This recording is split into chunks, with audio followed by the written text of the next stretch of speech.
Hello again, welcome back to another show. Today we're talking about a Chinese film called Black Hole Tonight. I'm not even going to try and pronounce the director's name or any actors' names. I will butcher them and offend every Chinese person who will ever come into contact with this video. So I'm not going to do it. It's directed by the guy who directed Wild Goose Lake. That's the best you're getting from me.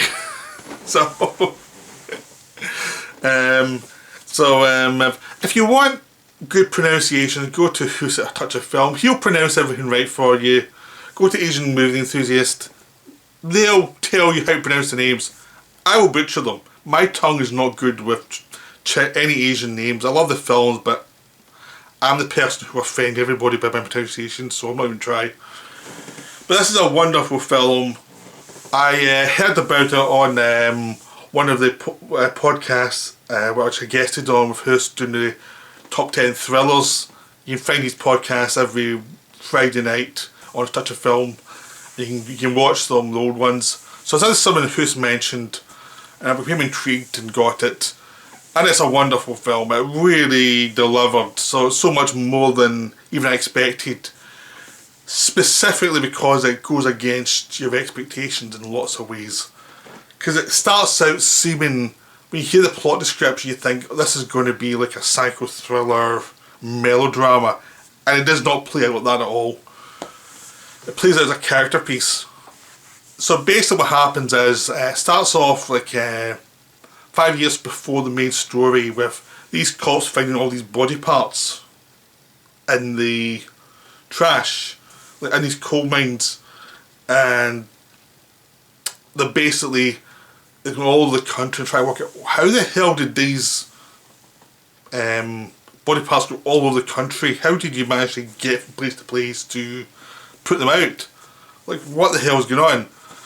And I just try to figure it out, because it's always a body of someone. They find identification, they go to the person where the person's wife worked, and so basically said, look, your husband's died, sorry. The final link is that it could be some drivers who drive around various places. So they go and visit them, the cops go and visit them, and during the interrogation it goes wrong and there's a shootout and the two suspects die. And some of the cops die. And the main detective on it gets traumatised. So if you jump 5 years later and he's no longer a cop, he's an alcoholic and he works in a security agency, and he's drunk, but he knows what he's doing, so they want to fire him, but he's the most competent person there because he has his experience, so he keeps his job, his low paying job. So he runs into his old partner who's also on that case that night, and his partner tells him, yeah, the wife of the victim, quite a few guys you've seen since then have died.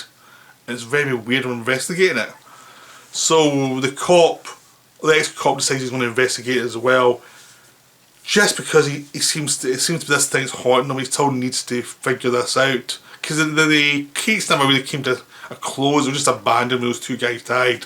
No one have quite figured it all out, what was actually going on, because the only suspects had died. So he starts to go and follow the woman, and starts to become part of her life, and then things happen. I'm going to give you an overview of the film now, and then I'll do any spoilers so that you can stop watching right at a certain point when I discuss spoilers.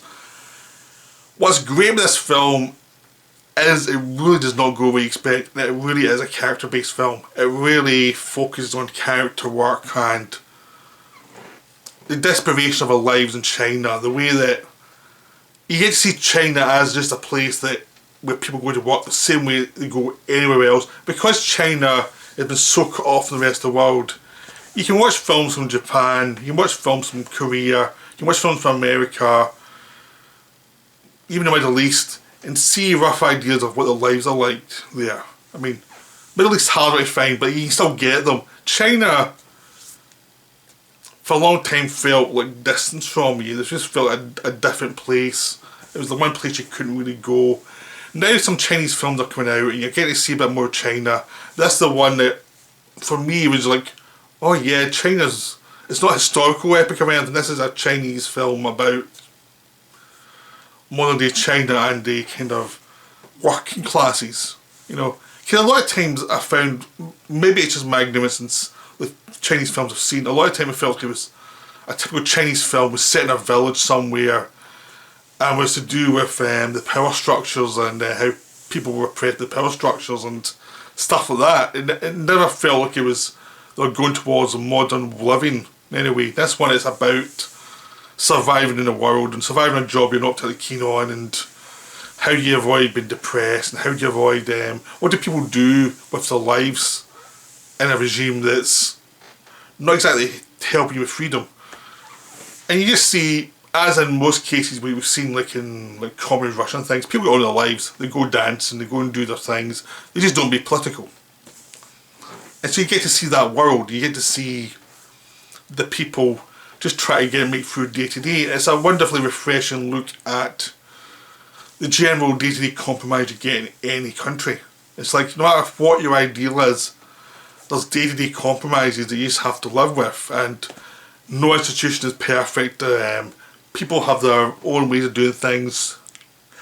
So this takes a look at China as not as a kind of traditional, like, oh, it's communism so it must be evil thing. It's just much more like people are on their lives, that's it. They're just trying to survive, they're just living. That's all they're doing.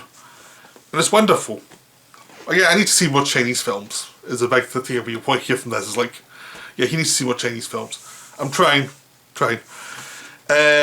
But the actual atmosphere of it is one of the best I've seen looking at working class people and not being patronising. Because one of the problems I have with a lot of films that are working class, especially in Britain, the Ken Loach stuff, is it feels patronising. It's like, it's from someone who comes from a middle class background and they're interested in the working classes, but they have a very patronising attitude towards it. It just kind of comes through in the films in a way that it's not a we're in this together, it's a tourist thing. And it gets a lot of stuff wrong, it gets a lot of attitudes wrong because it comes from a place that's not living there every day. In this film, it feels much more like it's made by people who at least have a background in this kind of life or understand the life enough to not be patronising about it. And just treating the lives as just normal lives, normal compromised lives, the way we all go through life. And that's just so refreshing. So even though you've got a murder mystery, it is really important, it is really well done. The film itself, the way it portrays the lives, the way it portrays the flaws in the lead characters, and you see the way people act. And the lead character is very flawed. He is not the easiest person to like. He's not a good guy all the time. He really makes mistakes and he's really selfish.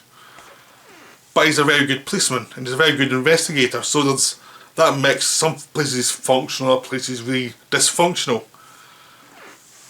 And it creates this wonderful character piece, and you get to see the characters he interacts with, you get to see more of them, you get to see their nuances as well. So this is a wonderful film. So if you don't want any spoilers, stop now. But go see the film, it's really good. It's a top class, top level film in every way. You know, it's a must see. So to spoilers, the second half of the film is actually more to do with the plot, the investigation, because you've had the first half where you're getting the character work. Then the second half you get turns out the husband's not dead and he faked his own death and the body was the person he killed. And as the investigation goes on, I'm finding a way to find this guy and trap him, and once the police try and trap him, once they realise he's still alive, the guy gets shot and he dies. So it looks like that's it all over. Everything's worked out. We're figuring it out. The guy killed someone else. He was jealous of his wife, and then whenever his wife saw some other man, because he'd lost his life, he would kill the other man, and he was oppressing her. Then, as the story goes on even further, the ex-cop investigates and he says there's something not quite right here, and he figures out that the actual wife was the person who did the killing and the husband gave up his life to protect her. And then, yeah, he killed these other people she saw, but it was like, because he'd given up his life, it had driven her mad. So it becomes much more of a tragedy about one death which was due to a court in a laundromat being ruined and the wife didn't have money to replace it. That's the reason of the death. And because of that, this weird serial killer plot was worked out, when in actual fact it was about a woman accidentally ruined a coat. She killed the guy who wanted the money for the coat. They had to get rid of the body, and that ruined the life of her husband, who had to go in hiding. And it's all really a domestic thing rather than a massive conspiracy plot. We just read into it as a conspiracy plot, but it didn't actually ever exist. So it was a look at how our minds create something that's very over elaborate, when in fact this was a domestic thing. And that's wonderful about it. It's like it just looks at how your perception and your biases towards what you see will create something that's maybe not true. And this film strips away all the pretenses and looks into the nuances and how everything's actually very simple and very working class and very basic. Like, no one wanted this to happen. It was a panic kill, and they had to do something to get rid of the body and then find a way to make people lose track of the actual crime so the wife wouldn't get caught. And this husband gave up his life for her and then eventually drove him nuts. And it's a wonderfully moving story, and you also get the story of the policeman, the ex-policeman whose life was ruined by this event because some of his fellow cops were shot and he just couldn't deal with it. But he's also going through a divorce at the time, so he was dealing with that too, so it wasn't just that thing that ruined him. There's a bunch of things that ruined him. And it's the complexity of what ruins people, what destroys people's lives, what makes them no longer function in society, what makes them useless, and how can you ever bounce back from that, or do you find compromises? Like the ex-cop finds a kind of compromise in dancing at the end.